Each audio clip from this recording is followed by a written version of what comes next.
தடைப்பட்ட காமம். காமம் தடை எதனால வருது? பொதுவா காமத்தை கொடுக்கக்கூடிய இடம் அப்படிங்கிறது 12ஆம் இடம், கட்டில் சுகம், பிளஸ் 3ஆம் இடம், அதாவது 3ஆம் இடம் வீரியஸ்தானம். அதாவது வீரியம் எந்த அளவு இருக்கு அப்படிங்கிற பாவகம் அது. இந்த 3ஆம் இடம் 12ஆம் இடம் இதுதான் மெயின். ஸோ இந்த அதிபதிகள் கெடாம இருக்கணும், இந்த இடம் கெடாம இருக்கணும், பாவர்களால பங்கப்படாம இருக்கிறது.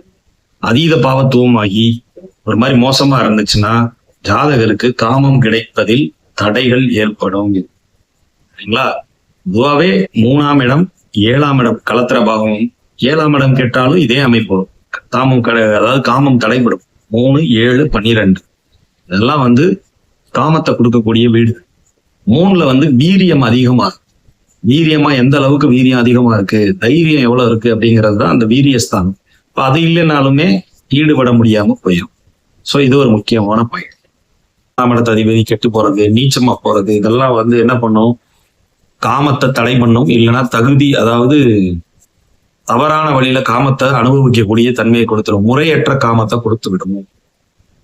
இது ஒரு அமைப்பு. அடுத்து பாத்தீங்கன்னா சுக்கிரனுக்கு பாவகிரகங்களோட மிக்ஸ், பாவகிரகங்களோட தொடர்புகள் வரக்கூடாது. பாவகிரகங்கள் யாரு?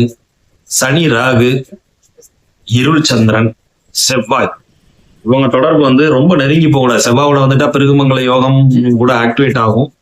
ஆயினும் அவர் ரொம்ப நெருங்கி போனான்னா அளவுக்கு மிஞ்சின காமத்தை கொடுத்து அது ஒரு மாதிரி பிரச்சனைக்குள்ளாக்கி விட்டுருவாரு. ஸோ அதுவும் தவறான ஒரு விஷயம். ஸோ காமம் எக்கு தப்பா போகாம இருக்கிறது நல்லது இல்லையா? ஸோ அதனால இந்த அமைப்பு ஜாதகத்துல இருள் சந்திரனோட சுக்கிரன் உட்கார்ந்துருக்கிறது, சனியோட நெருங்கி போய் உட்கார்றது, ராகு மெயினா ராகுவோட ரொம்ப நெருங்கி போனார்னா சுத்தமா காமம்ங்கிறதே கிடைக்காம போயிருக்கு. தடைப்பட்ட காமமா போயிடும், இல்லைன்னா முறையற்ற காமமா போயிடும். ஸோ இதெல்லாம் இல்லாம சுக்கிரன் பங்கப்படாம தனிச்சு அவர் இருக்கிறார் அப்படின்னா நல்ல விதமா காமத்தை அனுபவிக்கக்கூடிய தன்மைகள் இருக்கும்.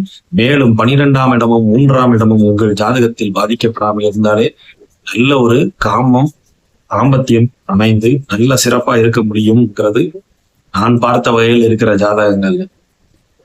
இதுதான் அமைப்பு. காமம் தடைப்பட்டது அப்படின்னாலே அங்க சுக்கிரன் எங்கேயோ டேமேஜ் ஆயிருக்கிறாருங்கிறது ஒரு பேசிக் விதி.